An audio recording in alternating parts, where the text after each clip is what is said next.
فقلتُ استغفروا ربکم کہ ہمیں اپنی زندگی میں استغفار کا اہتمام کرنا چاہیے۔ استغفار سے بلائیں چھٹتی ہیں، استغفار سے اللہ تعالیٰ خوش ہوتا ہے۔ اعوذ باللہ من الشیطان الرجیم، بسم اللہ الرحمن الرحیم۔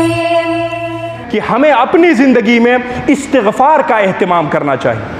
استغفار یہ سب سے بڑی دولت ہے۔ اللہ کے رسول صلی اللہ علیہ وسلم کے بارے میں آتا ہے کہ ایک ایک مجلس میں 100 دفعہ آپ استغفار کرتے، 100 دفعہ۔ استغفار سے بلائیں چھٹتی ہیں، استغفار سے اللہ رب العالمین کے غضب دور ہوتے ہیں، استغفار سے اللہ تعالیٰ خوش ہوتا ہے، اپنے بندوں کو نوازتا ہے، دیتا ہے۔ اسی لیے قرآن میں اللہ تعالیٰ کہتا ہے فَقُلْتُ اسْتَغْفِرُوا رَبَّكُمْ۔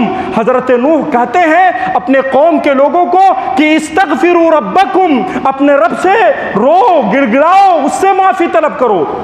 انہو کان غفارا، چونکہ اس کی صفت ہی یہ ہے کہ وہ اپنے بندوں کے گناہوں کو معاف فرماتا ہے۔ وہ خوش ہوتا ہے جب کوئی آدمی اس کے سامنے ہاتھ پھیلاتا ہے، روتا ہے، گڑگڑاتا ہے، اپنی جھولی، اپنے دامن کو پھیلاتا ہے تو دنیا والے ناراض ہوتے ہیں اور اللہ خوش ہوتا ہے۔ اسی لیے پیارے نبی جناب محمد الرسول اللہ نے کہا تھا ان اللہ حی کریم، اللہ تعالیٰ زندہ ہے، اللہ تعالیٰ کریم ہے، بہت زیادہ عنایت کرنے والا ہے۔ اذا رفع الرجل یدیہ الیہ ان یردہما صفرا خائبتین، جب اس کا کوئی بندہ اس کے سامنے اپنے ہاتھوں کو اٹھاتا ہے، روتا ہے، گڑگڑاتا ہے، مانگتا ہے ان یردہما صفرا خائبتین، تو اللہ کی حیا جوش میں آتی ہے اور اس کے ہاتھ کو خالی ہاتھ واپس نہیں کرتا ہے، خائب و خاسر ہو کے نہیں لوٹاتا ہے، بلکہ اپنے دربار سے بھرپور نوازتا ہے۔ لہٰذا ہمیں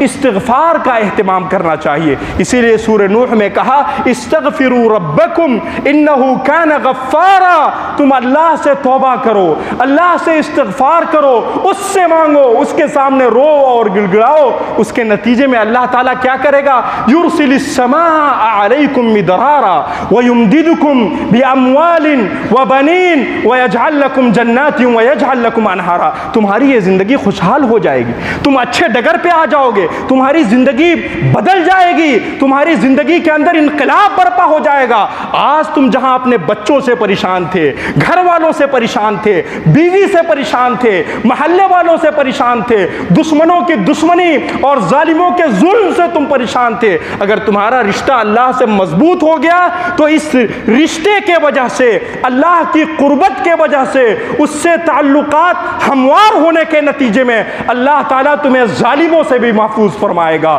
دشمنوں سے بھی محفوظ فرمائے گا، اللہ اپنے انعامات سے بھی تمہیں نوازے گا اور تمہارے گھروں کے اندر رحمتوں کی برکھا برکھائے گا۔ بس شرط یہ ہے کہ تمہارے اندر ایمان ہو، عمل صالح ہو، نماز کی پابندی ہو، تقوی و طہارت ہو، تہجد گزاری ہو، اللہ کے حضور حاضر ہو کر رونا ہو، گڑگڑانا ہو، توبہ و استغفار کرنا ہو۔ اگر یہ تمہاری زندگی میں ہے تو تمہاری زندگی بدل جائے گی۔ یہ میرا وعدہ نہیں ہے، یہ ہمارے رب کا وعدہ ہے، جو کہتا ہے اپنے بارے میں کہ میں جب وعدہ کرتا ہوں تو کوئی وعدہ خلافی نہیں کرتا ہوں، جب میں دینے کا وعدہ کر لیتا ہوں تو اس سے زیادہ اپنے بندوں کو نوازتا ہوں۔ لیکن شرط یہ ہے کہ ہمارا بندہ ہمارے حضور آئے، روئے، گڑگڑائے، ہم اپنی پیشانی کو ہمارے سامنے جھکائے۔ لہٰذا ہمیں اس چیز کا عہد کرنا چاہیے، خاص طور پر ایسے اوقات میں جہاں مسلمان امت پریشان حال ہیں، رو رہے ہیں، بلک رہے ہیں، ان کا کوئی پرسان حال نہیں ہے۔ ایسے پریشانی کے عالم میں ہمیں چاہیے کہ ہم اپنے رشتے کو اللہ تعالیٰ سے زیادہ مربوط کریں، زیادہ سے زیادہ مضبوط کریں۔ اب کم سے کم ہماری آنکھیں کھلنی چاہیے کہ ہمارا کوئی مدد کرنے والا نہیں ہے۔